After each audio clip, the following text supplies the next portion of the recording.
Oke anak-anak, kita mulai pembelajaran awal kita di semester ini.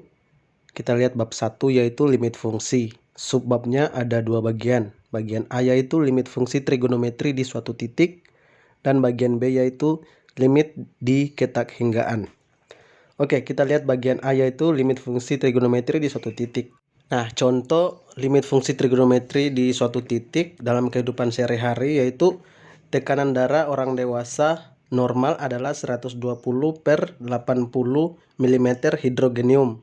Pada orang dewasa normal, tekanan darah maksimum 120 mm hidrogenium dan minimumnya 80 mm hidrogenium. Sebelum mencapai tekanan darah maksimum, tekanan darah akan naik perlahan sehingga mencapai nilai 120 maksimum. Setelah mencapai maksimum, tekanan darah akan berangsur turun sehingga mencapai minimum. Fungsi tekanan darah orang dewasa normal adalah P dalam kurung T sama dengan 100 dikurangi 20 cos 5pi per 3T.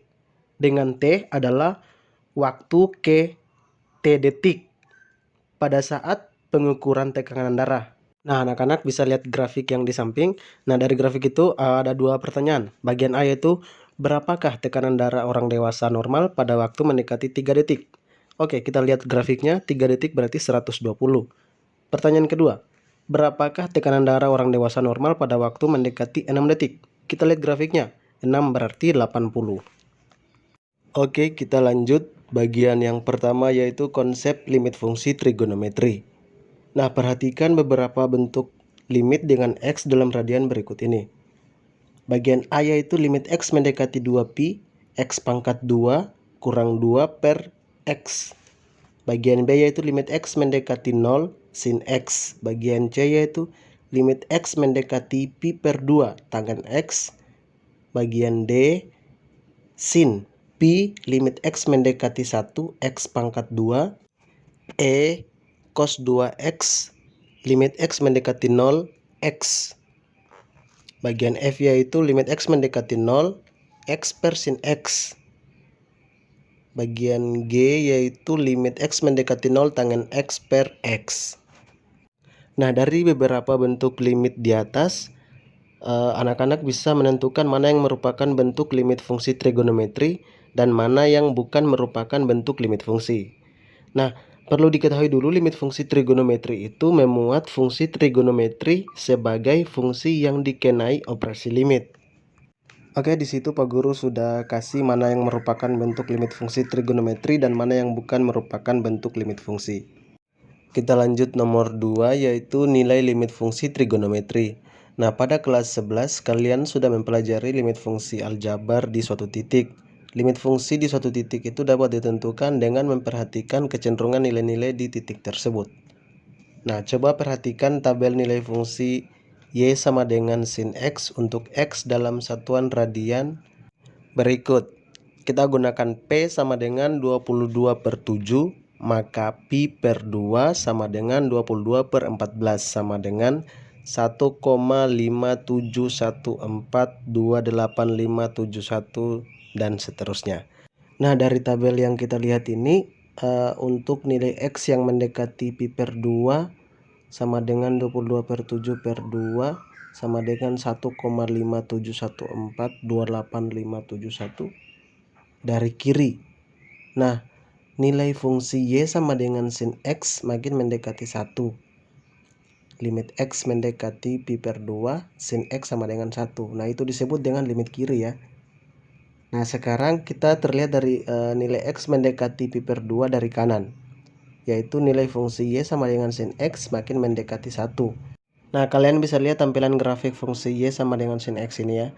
Nah, terlihat untuk nilai-nilai X mendekati pi per 2 dari kiri nilai fungsi mendekati 1, yaitu limit X mendekati pi pangkat min per 2 sin X sama dengan 1. Nah, sedangkan untuk nilai X yang mendekati pi per 2 dari kanan, yaitu nilai fungsi mendekati limit X mendekati pi pangkat plus per 2 sin X sama dengan 1. Ini ada di grafik ya. Kita lanjut yang ketiga yaitu sifat-sifat limit fungsi. Oke, kita misalkan kita punya suatu fungsi fx dan gx adalah fungsi yang mempunyai nilai limit pada x mendekati c, dengan k dan c adalah bilangan real serta n itu adalah bilangan bulat positif. Oke, kita lihat sifat yang pertama yaitu limit x mendekati c, k sama dengan k. Nah, tadi kita sudah ketahui ya, untuk c dan k itu adalah bilangan real ya. Nah, berarti contohnya limit x mendekati 2, 3 sama dengan 3. Yang bagian B yaitu limit x mendekati c, x sama dengan c. Contohnya limit x mendekati 2, berarti x-nya itu sama dengan 2. Bagian C yaitu limit x mendekati c, k dikali fx, atau sama saja dengan k dikali limit x mendekati c fx. Contohnya limit x mendekati 2, 3 dikali 5x, atau sama saja dengan 3 dikali limit x mendekati 2, 5x. Nah, berarti kita rubah 3 dikali 5x, yang x-nya kita ganti dengan 2 ya, karena disitu kan limit x mendekati 2. Nah, berarti kita ganti 5 dikali 2.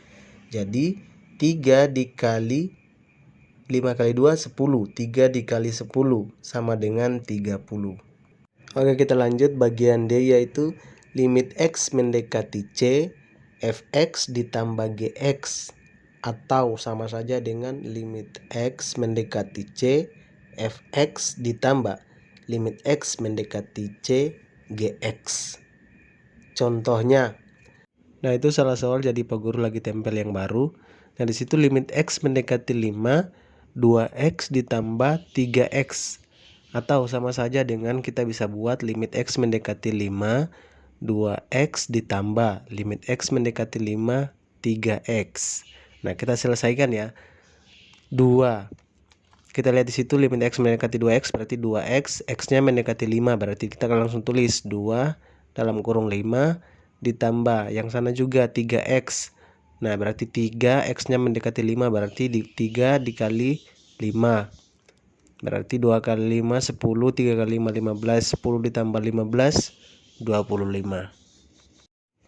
Oke, kita lanjut bagian E yaitu limit x mendekati c, fx dikurangi gx, atau sama saja dengan limit x mendekati c, fx dikurangi limit x mendekati c, gx.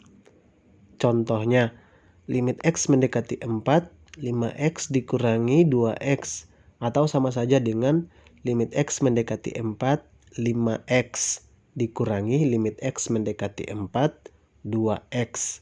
Nah, di situ limit x mendekati 4 ya, berarti untuk 5x-nya, x-nya kita ganti dengan 4. Nah, berarti 5 dikali 4 dikurangi 2, yang sana juga 2 dikali x-nya kita ganti dengan 4 lagi. Nah, 5 kali 4 20, 2 kali 4 8. Nah, jadi 20 dikurangi 8 sama dengan 12. Lanjut bagian F, limit x mendekati c, fx dikali gx, atau sama saja dengan limit x mendekati c, fx dikali limit x mendekati c, gx. Contohnya limit x mendekati 2, 2x ditambah 1 dikali 3x ditambah 2. Atau sama saja dengan limit x mendekati 2, 2x ditambah 1 dikali limit x mendekati 2, 3x ditambah 2. Nah, seperti yang tadi ya, seperti yang sebelum-sebelumnya, nilai x-nya itu kita ganti dengan yang limit x mendekati berapa itu. Nah, di sini kan mendekati 2, berarti kita ganti yang nilai x-nya dengan 2. Jadinya 2x tambah 1 itu kita ganti dengan 2 dikali 2 ditambah 1. Nah, begitupun dengan yang di sana 3x ditambah 2 berarti 3 dikali 2 ditambah 2.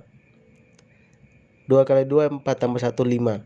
3 kali 2 6 tambah 2 8. Jadi 5 dikali 8 sama dengan 40. Oke, kita lanjut sifat yang berikut yaitu limit x mendekati c, fx per gx, atau sama saja dengan limit x mendekati c fx per limit x mendekati c gx. Nah, oke, kita lihat contohnya. Limit x mendekati 3, 5x ditambah 9 per 2x ditambah 2. Atau sama saja dengan limit x mendekati 3, 5x ditambah 9 per limit x mendekati 3, 2x ditambah 2. Nah, sama dengan, kita lihat lagi seperti yang tadi ya. Limit x mendekati 3, berarti setiap variabel x-nya kita ganti dengan 3. Berarti 5 dikali 3 ditambah 9 per 2 dikali 3 ditambah 2. 5 dikali 3 15 ditambah 9 jadi 24. 24 per 2 kali 3 6 tambah 2 8, berarti 24 per 8. 24 per 8 sama dengan 3. Lanjut bagian H, yaitu limit x mendekati c fx pangkat n, atau sama saja dengan limit x mendekati c fx pangkat n. Nah, seperti ini ya. Nah, contohnya limit x mendekati 3, 2x dipangkat 4, atau sama saja dengan limit x mendekati 3, 2x. Nah, sama dengan, berarti yang x-nya kan sama dengan 3 ya, mendekati 3. Berarti kita tulis 2, x-nya kita ganti dengan 3, terus pangkatkan dengan 4. Sama dengan, berarti 2 kali 3 6, 6 pangkat 4. 6 pangkat 4 sama dengan 1296. Oke, sifat yang terakhir yaitu limit x mendekati c akar pangkat n dari fx, atau sama saja dengan akar pangkat n dari limit x mendekati c fx. Contohnya, limit x mendekati 5 akar pangkat 3 dari 12x ditambah 4. Atau sama saja dengan akar pangkat 3 dari limit x mendekati 5, 12x ditambah 4. Nah, oke, kita selesaikan sama ya. Nanti variabel x-nya kita ganti dengan 5. Jadi akar pangkat 3 dari 12, x-nya kita ganti dengan 5, 12 dikali 5 ditambah 4. Sama dengan akar pangkat 3 dari 64, sama dengan 4. Oke, materi kita sampai di sini dulu. Sampai ketemu di lain waktu.